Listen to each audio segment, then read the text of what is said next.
হরে কৃষ্ণ বন্ধুরা, আজ রান্না করব বড় ভোলা মাছ। মাছগুলোকে আগে কেটে পরিষ্কার করে ধুয়ে নিয়েছি।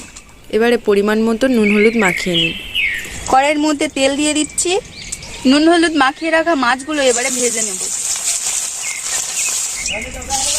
প্রথমে তেলের উপর রসুনটা দিয়ে দিলাম, তারপরে পেঁয়াজ বাটাটা দিয়ে দিলাম।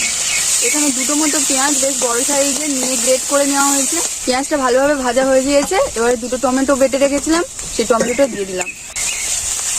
এবারে আদা বাটাটা দিয়ে দেবো, দিয়ে সব কিছু ভালো করে ভেজে নেবো তেলের উপরে। 1 চা চামচ মতো হলুদ দিয়ে দিলাম, 1/2 চা চামচ মতো লঙ্কার গুঁড়ো, স্বাদ মতো লবণ দিয়ে দিলাম। এবারে জল দিয়ে দেবো।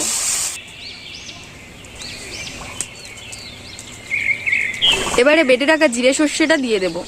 আমাদের বাড়িতে লোক বেশি বলে তরকারির গ্রেভি বেশি রেখেছি, আপনারা চাইলে আরেকটু কমিয়ে নিতে পারেন। ভালো লাগলে সাবস্ক্রাইব করে দিয়ে যাবেন।